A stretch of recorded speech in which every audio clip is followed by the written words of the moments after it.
Hello, my name is Eddie Tofpik. I'm Head of Technical Analysis and Senior Markets Analyst at ADM Investor Services International Limited. Here's your weekly technical analysis of Chicago wheat and corn.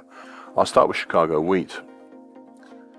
The break in early October, below the August to October ascending wedge pattern, highlighted in blue on my daily chart, has been the most recent seminal moment here. 7 weeks ago, I laid out two avenues on what I thought might be the possibilities here for the future. Of these two, the first avenue is the way the market is moving lower. To recap my thoughts, here's what I said at the time, and I quote: "The first is the straightforward move down with potential targets for the ascending wedge pattern. Thus, a primary target X on the downside was already achieved in the 860 area, whilst a secondary harder to reach target X1 is way down below in the 712 area.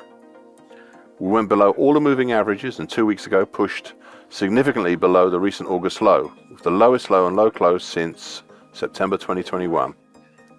The market dipped as far as just below the March 2014 high at 724, which is just ahead of the support at October 2013 low at 721, and seemingly nothing below that to stop the market reaching the harder to reach secondary target, 712.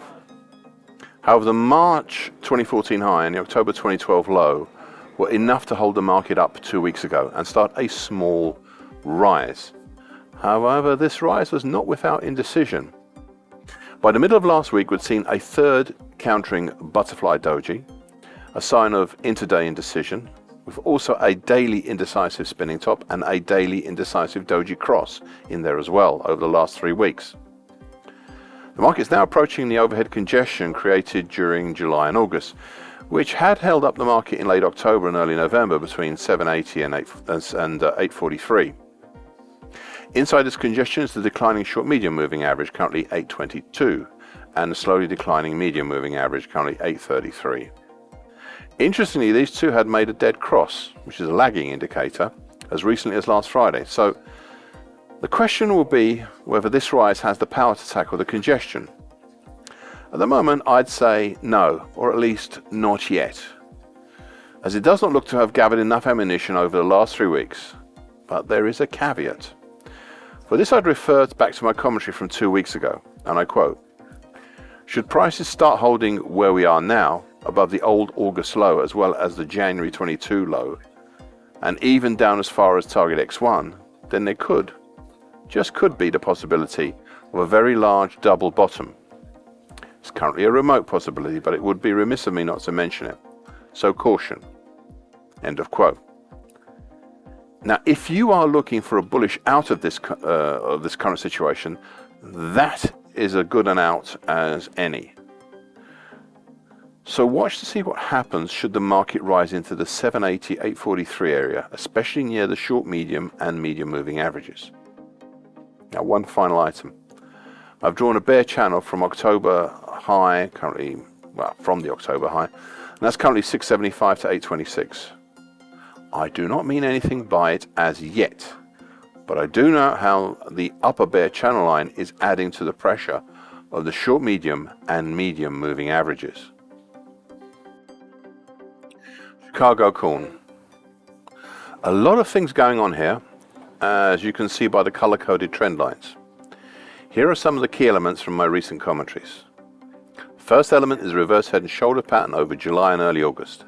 Turned out to be a good one, especially the slightly optimized neckline, currently 731, which had been incredibly supportive until the start of November, led the market higher into a new pattern.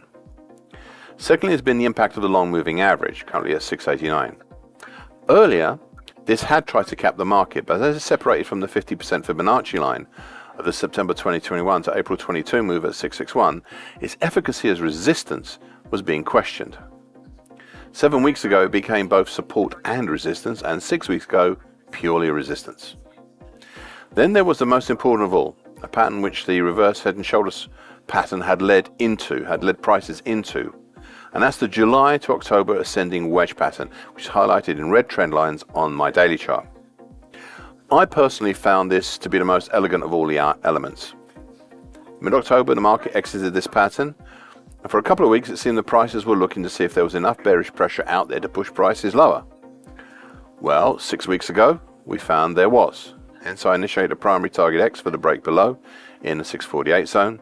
For secondary harder to reach, much harder to reach target, X1 in the 550 zone. 3 weeks ago, at the end of the week, prices dropped down enough to reach the primary target. This move lower also had some potentially huge implications, punching and closing below what had previously appeared to be a strong triad of supports, and they were consisting of 1. The 50% Fibonacci line of the September 2021 to April 2022 move at 661. 2. A little below that, the medium moving average, currently 668, and finally 3. The lower time, currently 674, of the September 2021 to July 2022 bullish Andrews pitchfork. Thus the move lower could be quantified in one of two ways. Either the triad was strong, but the bearish pressure was stronger, or the support was only on the surface strong, and in reality the triad was weaker than the bearish pressure. 2 weeks ago I was minded to think the former, a much stronger bearish pressure than the latter. Now I'm not so sure. You see, the further move lower 2 weeks ago, after reaching target X at 648, was limited. And limited to, well, to be honest, I'm not sure why prices limited themselves to the mid-630s, but they did so, and started to recover it. During the middle of this week, pushed up over the 50% Fibonacci line of September 2021 to April 2022 move at 661. I speculated on whether the market would hold on to target X at 648 or not 3 weeks ago. And I quote, "Question now is very much, will 648 hold, or will prices continue lower? If they do move lower, well, we really don't have much below until the two lesser Fibonacci lines in the 622 zone. However, there is potentially another target below. Target X2 in the 627 area is a potential target for the late October to date action, being a possible bearish halfway hesitation. This is only becoming clear now, but it would be an interesting stop-off point on the way down to target X1 in the 550 zone. It would all depend on what happens in the 648 zone." End of quote.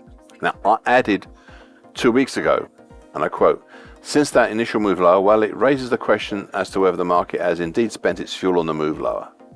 For this reason, I have decided to keep the broken bullish Andrews pitchfork in place for a little while longer, and is also for the same reason that I have drawn a new shallower bullish shift pitchfork for the same move. You can see this highlighted in purple on my daily chart." End of quote. Right now then, on this new purple colored bullish shift pitchfork, we are in between the lower time below, currently at 593, and the middle time above, currently at 733.